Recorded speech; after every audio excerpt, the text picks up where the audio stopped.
Welcome to Below the Line, where we talk about working in Hollywood from the crew perspective. My name is Skid. I'm a former assistant director and your host. Today, we continue our coverage of the Oscar nominees in the technical categories. You can listen in any order, but pace yourself. 9 episodes total, and depending on when you're listening to this, something less than 2.5 weeks until the ceremony. Today, we're going to discuss this year's nominees for costume design. And a warning, spoilers are possible.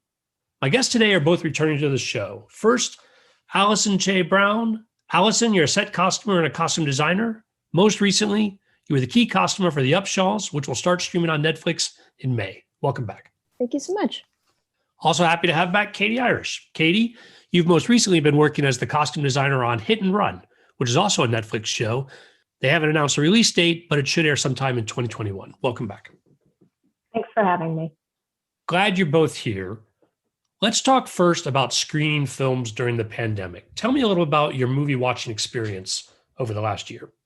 I know for me, I've actually seen more of the films this year than usual. And largely it's because I have been able to sit on my couch and watch them.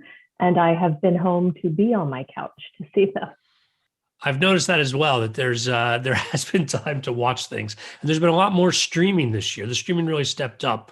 But at the same time, I think a lot of the big studio features got frozen. And in fact, the folks who normally would have sent a lot of DVDs, there were still some, but a lot of those, I think, sort of just skipped the season altogether. But maybe you guys have a different impression of that. Same sense, or think there's still the same kind of range as we expect? A lot of the screeners that I got, they were already streaming. I think I watched maybe a few that were released to me like a couple weeks before they were released on streaming, but I definitely noticed there weren't as many screeners. I don't know about what you think, Katie. I actually am only a member of the Television Academy, so I don't get screeners for Oscars. So I have to rely on everything either being out in the theaters or streaming. Well, with that challenge, both of you were able to see this year's nominees as it shook out, and we'll go ahead and turn our attention to those. We're going to talk about them in alphabetical order. First up, Emma, the costume designer, Alexandra Byrne. What did you guys think of Emma? Emma is actually one of the first ones I saw, and I absolutely adored it. I love Jane Austen anyways, but then just seeing the translation of the clothing and the transformation that occurs is really, really well done, in my opinion. And Alexandra Byrne, I mean, I find everything she does is kind of astounding. Yeah. Oh, I agree. I thought it was super fun. I feel a little bad. I actually kind of passed through it many times on Netflix. I was like, oh, I'm not in the mood. I'm not in the mood. Even though I love Jane Austen. And I also love this costume designer's work. I mean, super prolific. Just a little backstory, like she did Mary Queen of Scots, she did Avengers, she's done Thor, she's done like 2 of the Elizabeths, and she actually won, and she's been nominated a bunch. So she's like really thorough in terms of just having that experience in like all of those different eras. So she had a lot of experience, and so it made sense why she did Emma. It's also really fun to watch a film about that Jane Austen did because they're so wealthy. So like they have so much money and they can just wear whatever they want. You never see it twice. And it makes sense because they just live in these beautiful homes with beautiful gowns and hats and gloves and everything that matches. And so it's perfect. And they're very clean because they have all that help, dressing them. So I loved it. I thought it was great. I saw Emma specifically for our conversation. I, like you, Allison, had skipped over it many times on Netflix. But I think even if I wasn't watching for the costumes, I was impressed with it. Was more than just a period piece. Like this film is not just because of the Jane Austen connection. I felt like the costumes really did tell a story. And I wonder if either one of you wants to go deeper on that as far as some of the specific levels of why this is more than just another period movie, if you will. I think one of the things that Allison mentioned about them being wealthy is a key part to it, because you get to see all of the opulence as it relates in the clothes. And in the primary story where she is taking in the ward and really transforming her, you get to see this lavishness come into her life, both in fabric choices, in color, in all of the kind of accessories that begin to appear. And so it really is a rich life that is benefited by being on film, because you can see all those small details, the lace additions, things like that happen. Yeah, I was really struck also by the palette. It's so clean and everything's really perfect. Like, it's interesting because this costume designer, she actually started out in terms of wanting to do like production design, and she was like more involved in theater. And she's British, so she's not American. So a lot of the Brits get these like amazing jobs because they're over there anyway in the shooting, and they have the background in it.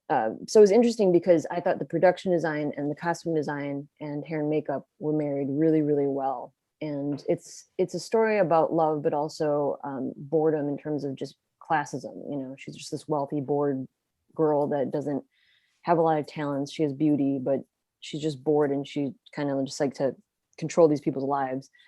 So, you know, I thought that was interesting in terms of just watching that classism happen over screen. And it's just primarily just, you know, white, upper class, wealthy, younger generation people, like pretty much. Yeah, but also I just thought it was very like theatrical, which with her experience and background, it kind of made sense because it just almost seemed like a pastel cake too, like watching it. Just everything was just really pristine and perfect and very clean. And yeah, the palettes and yeah, I mean, I loved it. I loved it. Not particularly relevant to our conversation now, but the movie overall I enjoyed a lot more than I thought I would, given how long I had put it off and I was watching it. So I was caught up, but I actually thought it was really done overall. I was, again, not relevant to our costume discussion, but I would recommend it to people that they check out this version of the Jane Austen story. Oh yeah, definitely. I kind of wish that my hubby would have watched it with me because I think he would have enjoyed it, because I think he doesn't really always watch these period pieces. But I mean, I think it was a really tight film, also just cohesive, fluid, great story, and you know, I'm a fan of that actress too. So yeah, I would definitely recommend it. I think a lot of times people forget how funny Jane Austen can actually be, and the situations and how ridiculous. And, you know, if you remember Clueless and how that's based obviously on a Jane Austen, you know, it's just, if you think about it in those terms, then you come to it with, I think, a different mindset as opposed to just being the stuffy period drama. Agreed. Allison, I hope the hubby will give it another shot. You guys get another chance at that. You can tell him he's got my recommendation as well. Let's move on to the next film on our list. Ma Rainey's Black Bottom, costume designer Anne Roth. Okay, so well, first of all, it's Anne Roth, and she's like completely prolific. I mean, I like when I searched how many times she's been nominated, I was actually really surprised that she's only been nominated 5 times, and she's been making films for decades upon decades. She did Midnight Cowboy, 9 to 5. She did The English Patient. She actually won for The English Patient. She did Birdcage, Talented Mr. Ripley, Mamma Mia, The Hours, Julie and Julia. I mean, it just goes on and on how many films she's done. And she has a very close relationship with her ACD assistant costume designer. So that's why I think she's so prolific, because she does so many films in a year, and she's a lot older now. But I was actually so surprised that she's only won once, because she's just done so much, and like different genres across the decades. I mean, it doesn't matter, she does it. Comedies, you know, period pieces, dramas, etc. This movie was great. I loved it. It's based off a play. I thought it was really interesting that it was nominated, first of all, because it's just basically just in the sound state, like the sound stage, the recording studio.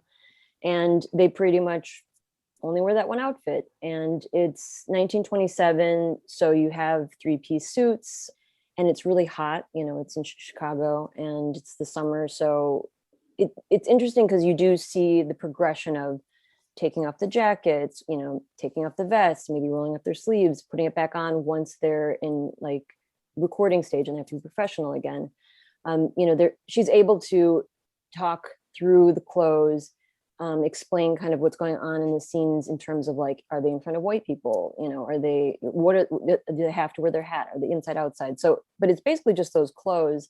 And at the beginning, you have just a little bit of the moments of Ma Rainey's progression of success. So she starts in Georgia, and she's poor. She's she's performing in like a tent stage, just with people with fans. You can like feel the heat through that whole movie. I feel like I was like sweating with them.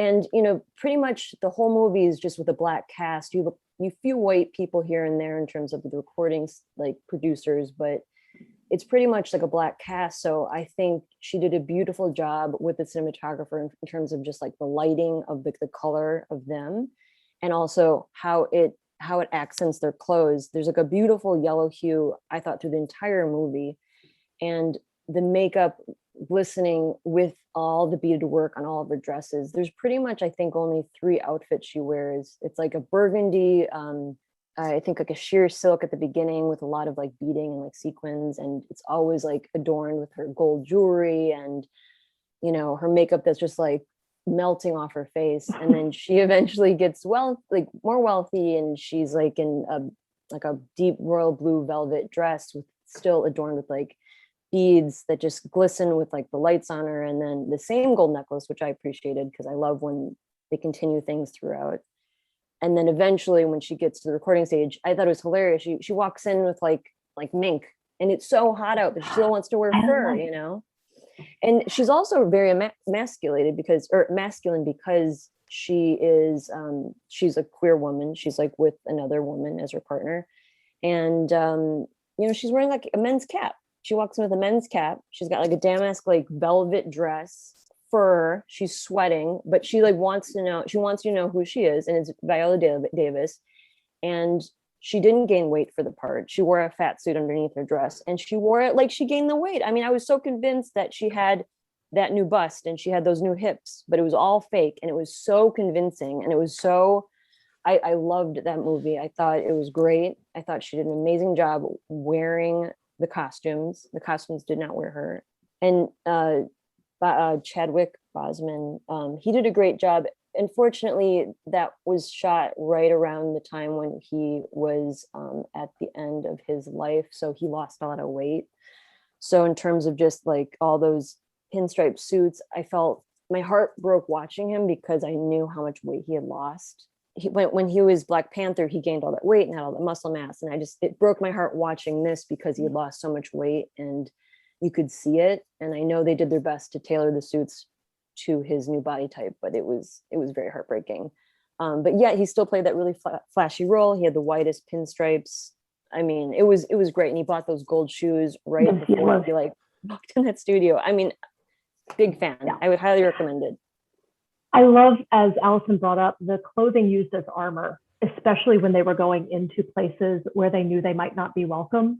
Like when Ma Rainey is going through the tea room and you see her, as you said, put on that huge stole, and it is hot and everyone is hot. She's like, I don't care. This is what I am wearing. You will know who I am. And I felt the same way with those gold shoes. Like, it's like this is a time where men, if you had 2 pairs of shoes, you had a black pair of shoes to go to church and you had a brown pair of shoes to wear, for every day. You did not have bright, lovely yellow shoes that were, the exact right color to pop with among everything else that was in the scenes with them. Like the shoes were what you were watching, which is what they were meant to be. They were meant to be that flashy. I actually had a slightly different take, just because I actually worked with Viola Davis in Fences on Broadway. I was the assistant designer on that show. So having done August Wilson work with her, and she's such a phenomenal actress, and understanding how involved she was in our process with Constanza Romero was the designer on that project. So just understanding how involved Vi was at that point with her character in that piece, I can only imagine the conversations that she and Roth must have had developing Ma. But one of the things that I really did love is kind of how unabashedly sexy this woman is and how comfortable in her body. And as Allison pointed out, so much of it was a fake rubber suit, but she owned it and it all worked so well. And it was her that, even though you'd read all the articles, I knew it wasn't really her, filling all of the costumes out, that it had been helped, but you forgot it completely. It so was just an embodiment of this strong woman that was an amazing thing to watch. And then as Allison said, she wore the clothes, not vice versa. I really loved her bust line. Like, I really wonder how they I really would love to see it under. I want to take her clothes up and I want to see the whole costume like underneath. I think it was amazing. I kept like watching. I was like, it's so seamless. And I know, again, in reading interviews, I know Vi has said that the hips were fake, but the bust was all mine. But, you know, what one does, what undergarments one wears in order to make someone's bust be where you want it to be. And, right. you know, no, I agree with you. I want to see fitting photos. I want to know, like, what, you know, what is under these? Because you're right, they skimmed the body so perfectly. And at no point was it ever distracting or detracting from the scene. But, you know, I want to see. Yeah, I think we just know because she's also just in so much, so you know what her body really looks like. And then she's like in another movie and you're like, well, she didn't lose the weight that fast. Yeah. And she has a phenomenal figure and looks amazing. And, you know, but again, she also looked amazing as Ma Rainey. So it's, again, you know, it's just, it's always nice to be surprised, to see people whom you know and you've worked with and see them in this role and be like, oh my God, okay, yes, let's do this. I wanted to ask you both to talk a little bit about process. You mentioned Chadwick's gold shoes, which are obviously a plot point. As a costume designer, when you have wardrobe that is key to the story, to the plot, talk to me a little about the process of making that real for the film, if that makes sense. To sort of, what's that process like? How much are you locked into what's written, or can you bring to it, or how critical is sort of that process leading up to it? I have to be honest. I read the play in college, but I probably have not touched it since then. So I don't know if it's actually scripted that they're gold. Do you know, Allison? No, I don't know.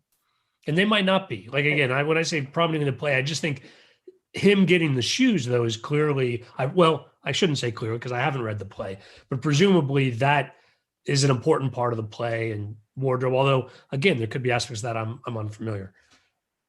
For me, the process is always there are lots of conversations and meetings, and usually it starts with the director and talking in general about the characters and what is there in the script that we know, that we say, that other characters say. What ideas does the director have? And then the first thing I do when I have a fitting with someone and I meet them for the first time is we sit down and we talk for however long it takes. I always overschedule time for the first fittings because I want to know what that actor has in mind. Sometimes it aligns with what I've seen. Sometimes it's completely different. But at the end of the day, my job is to make this person come alive on screen and to help support the actor, not fight against whatever they have in their mind. So these conversations about, you know, what it is, and from there, figuring out what color it is goes into the color palette for the whole show, or especially what that scene is. If it's meant to be something truly featured, you don't want anything else in the scene that's that color. You don't want them sitting on a sofa that's the same color as, you know, what they're wearing. So then it becomes very technical about talking to your production designer and your lighting, you know, and making sure that it's lit the right way. And, you know, everybody has all the fitting photos and can see the items and do camera tests if necessary to make sure it pops in the way that it needs to. Yeah, I feel the same way in that regards of it just being a collaboration, because like I recently spoke to a director and I was mentioning something about like a jacket. Now she wears a jacket this scene in this page, and he was like, I don't even know what you're talking about. And he wrote it. And I was like, what do you mean? So sometimes like they'll write things just to like have something and it doesn't mean anything. And sometimes it's such a plot point that it cannot be removed. So it's always nice to talk about it because you can't assume that it doesn't matter or that it always does.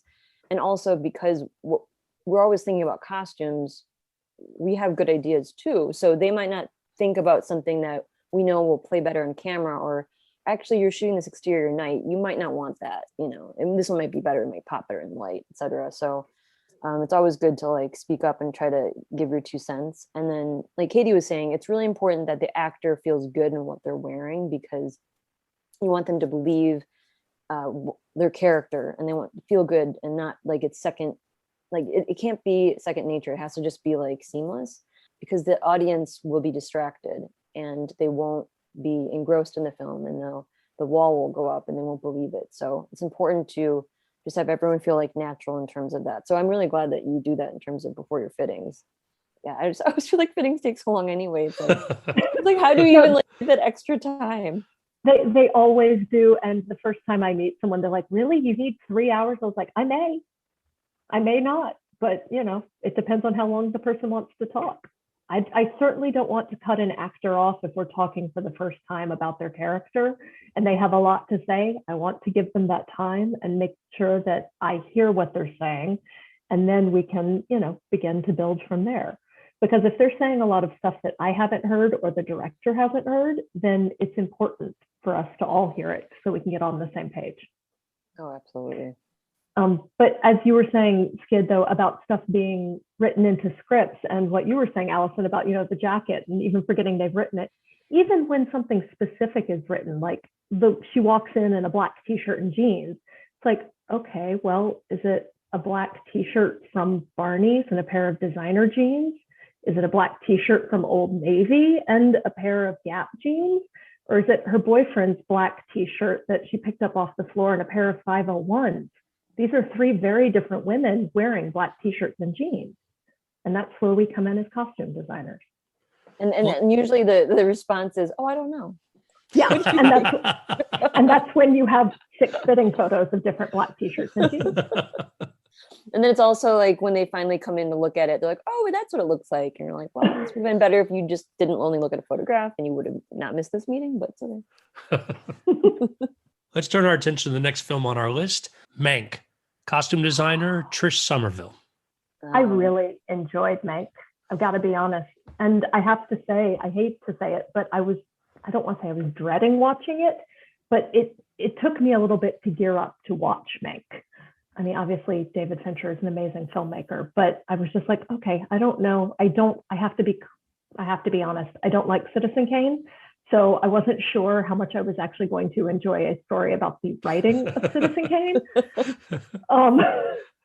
However, that being said, I mean, Amanda Seyfried as Marion Davies and all of the beautiful things that happened there, and the juxtaposition between Hollywood life and Gary Oldman, like holed up in the desert, in this body cast for a portion of, a good portion of the movie was fantastic, I thought.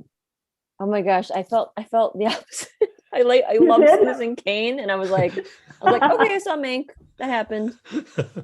It was a beautiful film.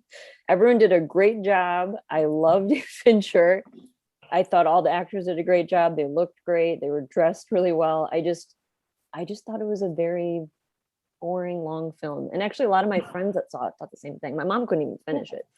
She's like, "Oh, Allie," she's like, "You didn't really like it either." She's like, "Oh, I'm not the only one. I thought that everyone should like this, and I didn't like this." And I was like, "It's okay." I mean, it wasn't terrible. I just wasn't like.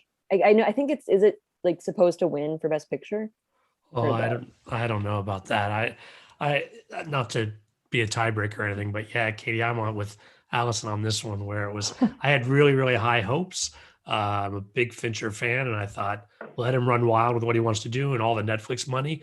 And then I found it a bit of a slog through history that was not well contextualized for me. And so it was sort of a lot of, did that really happen? And did that, and just sort of not really being as entertained by the film. But what do you guys think put it on the costume list? Besides the obvious that it's a period piece, people vote for that, but what jumped out to you from the costume side on Mank? It's a hard contender when it's in black and white, like you're already going to have that disadvantage. She did a great job, I think it looked great, when they jumped from the early 30s back up to the 40s. I thought, it looked great. I just, when you have like Emma and Mulan and you have even Pinocchio, I mean, you just adding colors at one extra layer. It's clear that she thought about like textures and colors and like lights, silks glistened, etc. The party, the circus attire party around the big table, I think was very, very stimulating in terms of aesthetics and costumes. But overall, you're just with a lot of men in like tweed suits, and you don't get like that much. Amanda's not in it. She's in it, but in terms of just being really like glamorous, it's a lot of just Gary Oldman, like writing and being in meetings, and so you don't get all that glitz and glamour. So I don't know. I liked it, and I thought they did a great job. I just don't know in terms of if it could win. I don't think so. I agree. I mean, I don't think it will win. I do think the Oscars tend to go for the fantastical first and the strong period piece second, and then never ever will a modern dress film win for costume design, sadly. But I do think that the attention to detail and what would be seen in black and white was really spectacular. The distressing on Gary Oldman, the clothing that the women and the people in his world when he was not in the Hollywood, at the soirees and at the circus party, and kind of the salons where he was being the resident crank, were was very different than what we were seeing elsewhere. I thought it was interesting how it introduced his brother, Joe, who, went on to be a studio director who did like 40 films, I think, for them, and had this tiny little bit part, except for when he read the script at the very end, and he said it was the best thing he'd ever read. So I did find that there were ties that visually, like between the brothers, they were visually linked to me, costume-wise, and kind of were bridging both of those worlds in a way that I think was really well done. Yeah, definitely well done. I agree. No complaints. Just maybe like the whole entire film was just too long. I feel that way about Citizen Kane.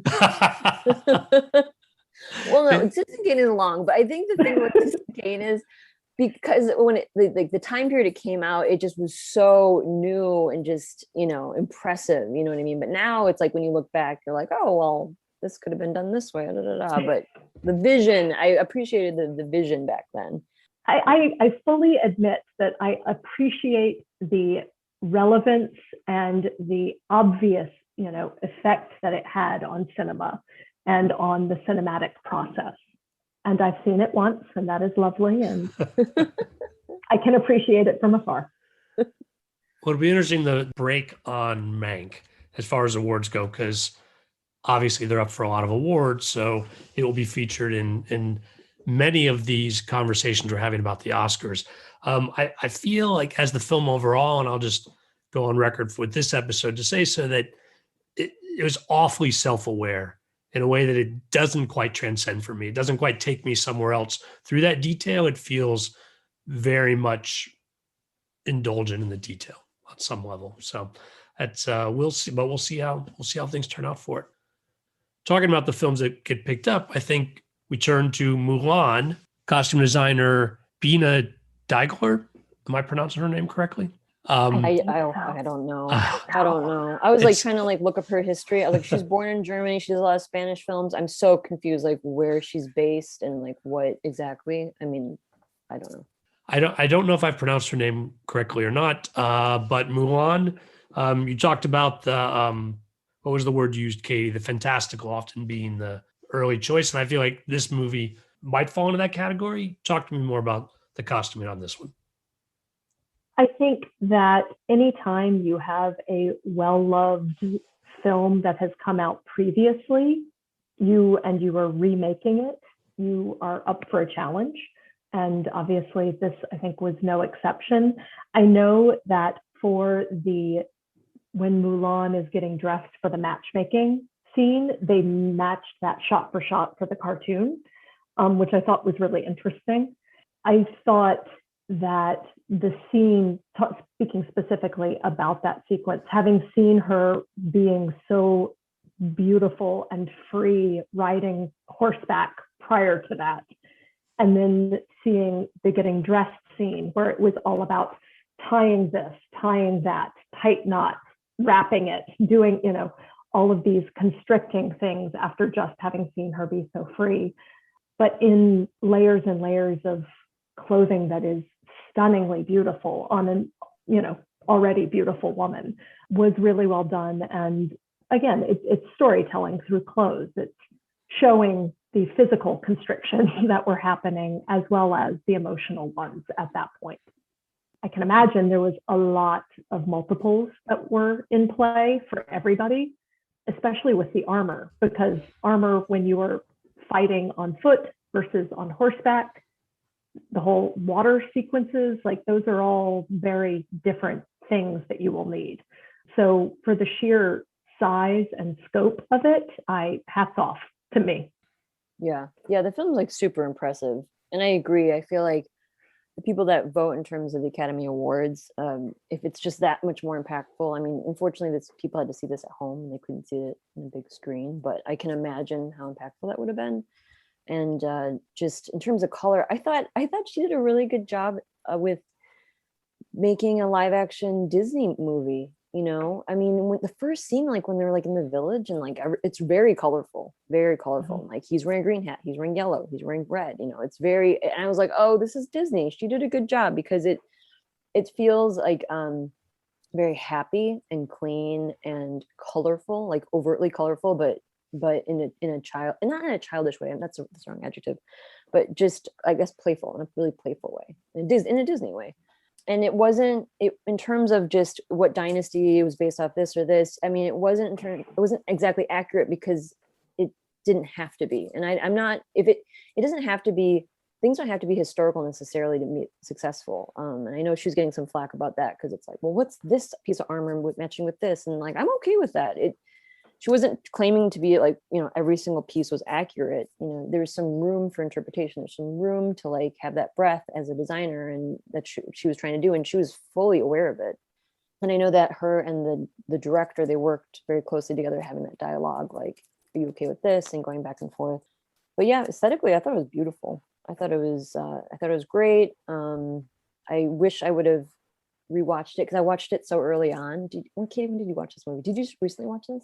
I just recently watched it because I actually hadn't seen it. It was one of the ones I hadn't seen. And I was like, okay.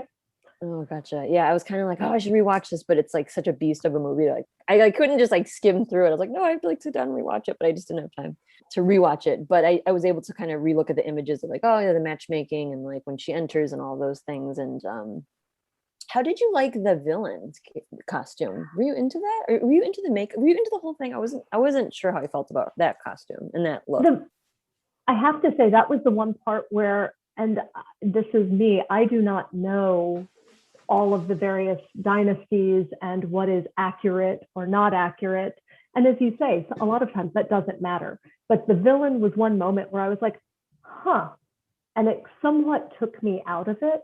Yeah, me too. Just because there were elements that seemed more Native American to me. Yeah, I agree. And again, I didn't know if that was just that I'm an American. And so to me, looking at this imagery, that is what it calls to mind. I lived in Oklahoma for 5 years. I know, I was around a fair amount of Native American imagery at that point. And so I didn't know if that was something that was what my mind identified it as erroneously, or if it was something that, was accurate or, fantastical because it just worked for the character and for the story. So I don't know where I come down on it, honestly.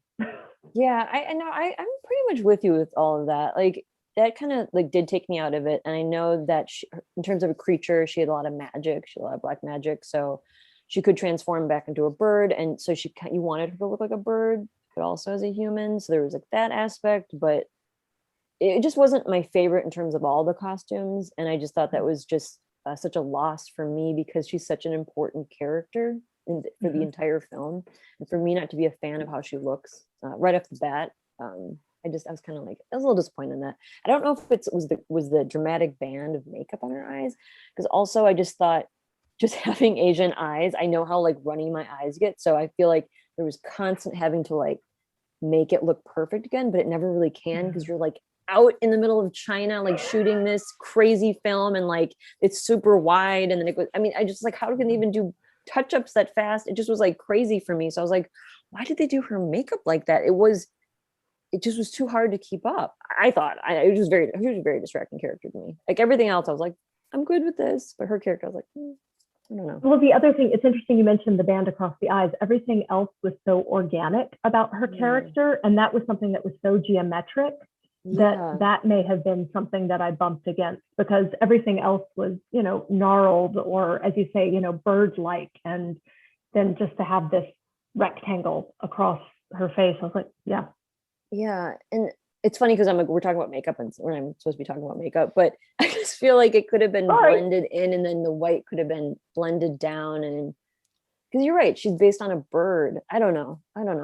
It must have been a huge conversation. And also, I'm not sure in terms of Disney and who says what. And then also, because you're shooting in China, there was a conversation going on with my friends, just like how much say China had in terms of just like what was in the film, what's the propaganda, how are they viewed. I mean, I'm sure that played a huge role in terms of like what could be shown and approved.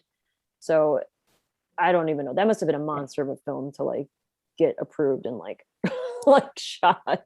Just like, between the Disney, between the Disney, exactly. I agree. Between the Disney people and the Chinese propaganda or gatekeepers, it is. I can't imagine that it was an easy process for anybody.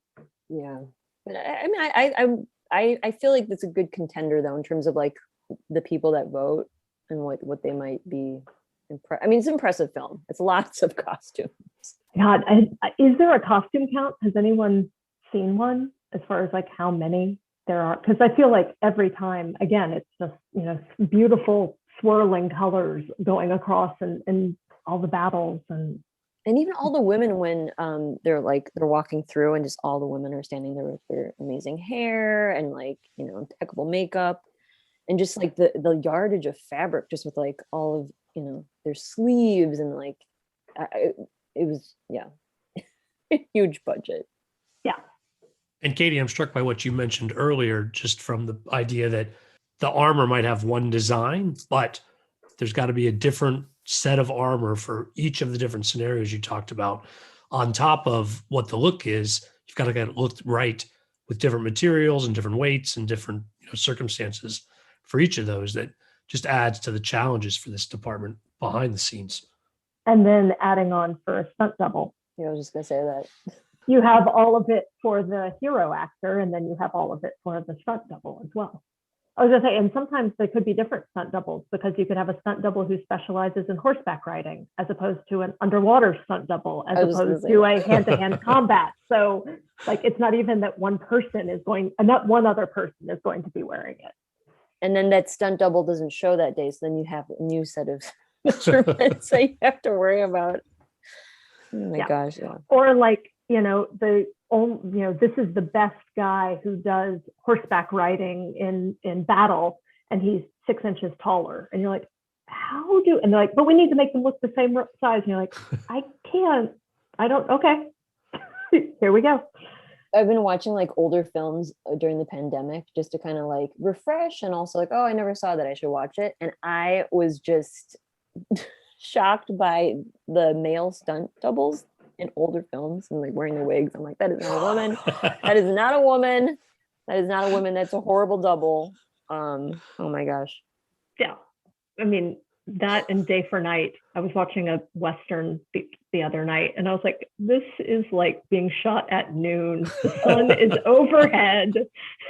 It's just, it's what we expect. Everything now can look so real, and we expect it to. And so what we accept as concessions for filmmaking is interesting and has changed.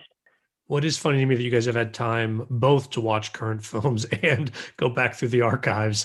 Yay, pandemic! Lots of movie watching with us all locked in at home. Let's turn our attention to the last film on our list. It's the Italian Pinocchio, costume designer Massimo Cantini Perini. Apologies for pronunciation. What do you guys think of Pinocchio?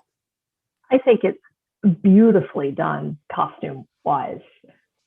Again, the fantastical world that they create with the puppets and is stunning.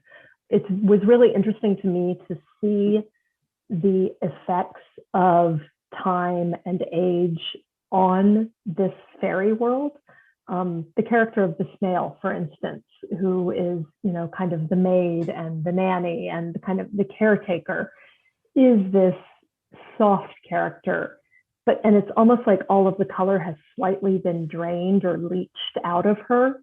And so something that was once very rich and colorful, like you might find in a child's toy, is now mauve and kind of periwinkle. And so I thought that was a very rich contrast to the everyday world of Geppetto and the browns and the dirt realism colors that we see in the rest of the world.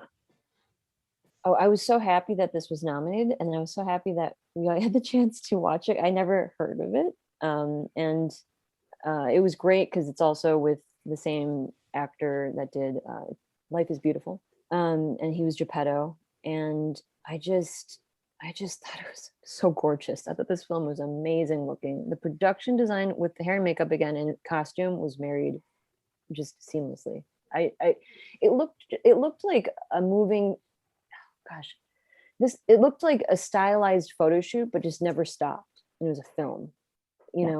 I just couldn't get over it. It's just like the powdery textures of like the makeup with like the faded blue wigs, and then they would kind of just marry into like a dress. I loved it. And it was just also so dirty. It was so dirty and it was so grimy, and it had that like ugly, beautiful aspect to it. It just seemed like from another era, just so poor. The people of the towns that Pinocchio would go through just were so poor. They were so hungry, the dirt under their nails, and you could tell that they just been wearing the same coat and jackets for like years and years. Geppetto's beautiful shirt that he wears through the entire film is just beautifully tacked on the top of his collar. And you could just tell like he can't afford a new one. He keeps repairing it. He keeps repairing it. He keeps repairing it. He keeps repairing it. And by the time he gets out of the whale, it's just so brown and it's just so dirty. And he's just been through so much to try to find his son. And I loved Pinocchio's costume. Great choice in fabric. And and all the characters, in terms of just like there were, the cat and the fox and all the puppets that came alive. There was, chimpanzee, there's a snail, there were the doctors were birds. Yes. The doctors were birds. You had the cricket.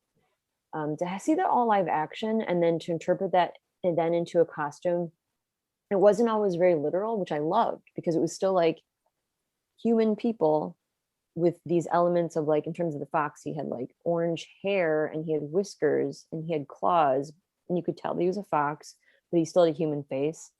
And then in terms of just like being sly like a fox, like just, kind of like that black like silhouette of a suit, long tails, and just kind of like sneaky. It was so great. It was such a great, creepy film. It was such a creepy film. Did you think it was scary? I was like, this shouldn't be scary. And this is like scaring me.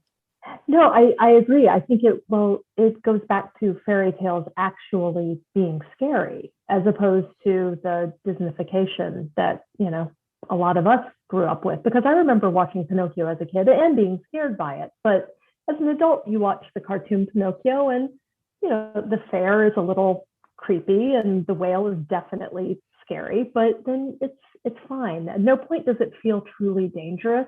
And I think you're right, Allison. This felt truly dangerous in a way that was new. And as you say, the grime of it all, it's like, it was palpable. This is definitely not Disney's Pinocchio. As I said, the Italians have gone back to the original material on this for bringing together the film. And I think it's an interesting contrast with what you said earlier, Allison, about Mulan, where the costumes were, on some level, and I hadn't thought about it when watching, inspired by the color and animation that was the cartoon that they were remaking, versus Pinocchio with this idea of going for this grime and this dirty, and yes, across the board, and just really a different interpretation as it played out in the costumes. Oh yeah, absolutely. I mean, when they hung Pinocchio, it's like only in Italy could they be showing that. Only in Italy could they be making that. something I didn't realize until I was reading up and looking, because I too had no idea this film came out last year. And so when I saw that it was nominated, I was like, what is this? Evidently, when the story Pinocchio was originally written, it was a serial, and they left it with Pinocchio hanging from the tree. Oh wait, it never ended in terms of the original. It was meant to end with him hanging, and then there was such reader backlash that the author came back and wrote a few more to get him off of the tree. But no, he was intended just to be hanging on the tree. Was this like propaganda for kids to behave? I mean, the whole film is just about like Pinocchio, like be good to your parents. I think it was. I'm not familiar with the history, but that was a clear lesson of the story throughout. Like the government paid the writer to. I was like, I wish I knew the history of this, because it's so fascinating. Because I was taking it very literally. Like, I bet this is the true exact way that Pinocchio is supposed to be, and that we just never were able to see it, and only the Italians could do it. Well, it's something when you say only the Italians could do it, that was something as I was watching, I was like, I wonder if this film could have been made anywhere other than Italy. And I don't think that one could have, because just the feeling of it.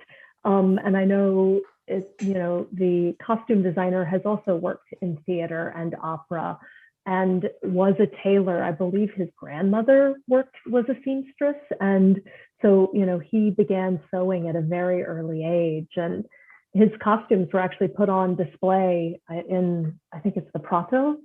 And so you could have seen, they did this whole exhibit with the clothes from Pinocchio and some of the, the scene, the furniture from the scenes and all of that. But I mean, it's like going to La Scala and seeing an opera and having it all work together. It's very much in that world for me. I feel like they had to keep it in-house too, in terms of having an Italian costume designer. I was like, the things that he probably just knows and doesn't have to even like research or like think about, like they needed that. They needed to have someone like him to do it, to understand the towns and to understand like what people wore and like why they wore it and like the real fabrics. And yeah, I thought I was like, oh, good choice in costume designer. he delivered. Well, the other thing about the towns, I thought it was fascinating because you could tell that they were different, but there was still a universality among all of the residents, which was really well done. You knew you had not been there before visually, but it felt like, oh, okay, we know who these people are. We know that they're continuing to be so poor and hungry and unhappy. Mm-hmm. Was production design or makeup also nominated in this movie? Nominated for makeup, not for production design, and not for visual effects, despite the heavy reliance on that for this film. So, but yes. Was it though? I feel like that was a prosthetic on his face. No? Was that makeup? It's a good question. I don't know. We'll see if our experts in hairstyling and makeup do that research and let us know. No, I really do hope that that's makeup though on his face, just in terms of like a mask. I think it is, because I was like thinking, did they shoot this like WandaVision and then just put it later on top of his face because it's just like all one color and they add it later? But I feel like it being Italian, I feel like they just did the real thing. I also felt like it was really there. They may have used VFX to blend themes or to help, make it appear more just sitting naturally on his face. But no, I too thought it was actually in camera work. Yeah, only when the nose is growing, I think that's obviously but I feel like the whole thing was just nose growing, the donkey scenes, obviously, and some other stuff that are a little heavier on the visual effects side. But to your point, it might be just that they're using it to sort of blend, but going for a real mask for most of it. One final question for both of you. Is there anything you thought was notable for costume design this year, but was not nominated for an Oscar? Any shout outs? I really liked Trial of the Chicago 7. I think it falls squarely into history people remember. And if it's history people remember and it's clothing that you may have worn, then it is not, I don't want to say, worthy of, but in some people's minds, it might not be worthy of a nomination. But I thought it was exceedingly well done. Yeah, I agree with you in that. I feel like that could have been interchanged with Mank, But I feel like sometimes people get carried away with like glamour of things instead of just like practical civilian clothes. But if it's like practical civilian clothes done really well, and then you had all those different types of characters in terms of like budgets and like classes and races. I mean, obviously they're gonna wear different things, and also even though it was shot in Chicago at the trial, you're bringing in all these people from different states, so obviously there's like different cultures, and then the way they wore things. You know, what's happening in Chicago isn't happening in New York, so. Yeah, I would say yeah. And that's also nominated for Best Picture, right? That is nominated in other categories, but not in costume. That's interesting because so one of my actors that I recently worked with was in that film. And when he came back just to do reshoots with us, he goes, Allison, he's like, so we're doing this movie about civil rights. And he's like, and everyone's white. They're all white men. And we just laughed because I think he just like confided to me as like an Asian woman, like, guess what? There were so many like men here and blah, blah, blah. And isn't that like weird that we're making a movie about this and we still aren't diverse? Like, grow. Well, I think in a year where there's a lot of smaller films getting attention with the diversity of creators behind them, I think it's important to talk about representation overall in our industry. Any other shout outs? The other one that I just loved unexpectedly was I Care a Lot with Rosamund Pike and Chris Messina. I mean, I would watch a whole spinoff based on his character. Again, modern dress, but stunningly done. Peter Dinklage as the heavy is brilliant casting, in my opinion. And also just, it's really well done. You know who these people are, and it's a lot of fun to watch. It's funny that you suggested that, because as a fellow costumer, like I completely understand where you're coming from, because the entire time I watched that film, I also thought they did a really, really good job in terms of dressing her and her partner. And then just trying to show like, you know, she has money. This is her silhouette. These are her colors. This is what's important to her. This is another character. She also has money. This is what she wears. It may not look as expensive. We know it's expensive. I wonder what other people think, if they can notice that right away, or if they don't notice it, which is also successful because it doesn't distract them.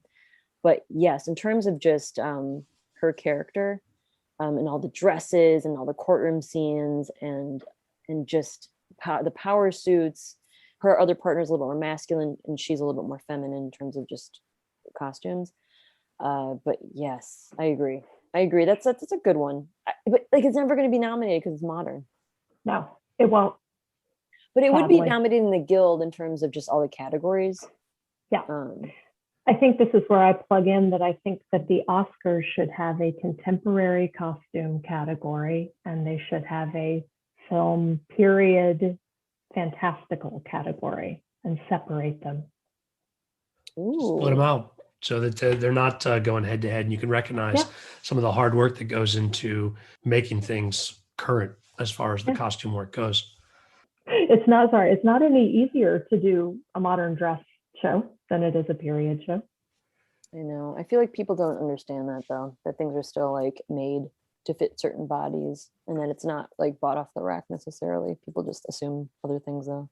You know, Katie, I want to mention briefly, I did not expect an I Care a Lot reference, and I'm glad you brought it up. I think that was the one movie this year that I really hated as a film. But talking about the expertise that came to bear, particularly in costumes, as we're talking about today, it did remind me of Joker last year, which is another movie I really didn't like, but it was clear that people had brought their A game to every category where it was nominated. And so I can see why you can make that argument for it. We'll agree to disagree on how much fun the film is. Oh, I couldn't wait for all those characters to be stuck at the bottom of the lake. But so I also didn't like that movie up until the very end. The end like saved it for me. I was like, if she doesn't, I mean, spoiler, if she doesn't die, I can't finish this film. And then when she died, I was very, very happy. I was like, okay. It was not enough for me. For me, and again, this is not about costumes, but it just felt like they were saying they were bad, but they were so indulgent in enjoying the bad that the very end of the movie felt like, oh shit, we better fix this kind of move just at the end there. And I know whatever his intentions and what he was telling with it, I couldn't stand any of them. But So funny. hey. I feel like that movie is polarizing though. I've heard so many like it is it's a like Mank polarizing in this film. movie is very polarizing. Well, we certainly covered the spectrum of things. Ladies, thank you so much for coming on. This was a lot of fun. Thank you so much. Yeah, thank you so much for having us. This was great. 2 down, 7 to go. Join us again in a couple of days for the next installment of our 2021 Oscar coverage. I really appreciate your feedback. You can send email comments to skid, S-K-I-D, at belowtheline1word.biz. That's B-I-Z. If you're enjoying this series, I hope you'll rate us wherever you get your podcasts. It helps us reach new listeners. And new listeners, please check out our catalog of previous episodes at the website, belowtheline.biz. If you're on Facebook, you can find photos and other behind-the-scenes materials at Podcast Below the Line. And finally, you can follow the podcast on Twitter and Instagram. It's at Pod Below the Line. Thanks to Curtis Five for our music and John Wan for our logo. The logo is available on t-shirts, mugs, and stickers at redbubble.com. Once again, thanks for listening. Be safe out there. Are we going to have this pause every time? You guys can decide who goes first, or we can just... Well, that's what happens when you have women on your show because they're polite and we're so used to a guy cutting in front of us. That's like, it's just like default pause, I think. There will be the mistake on these for me to give my opinion on the costumes first. So you don't have to worry about me trying to kick things off every time.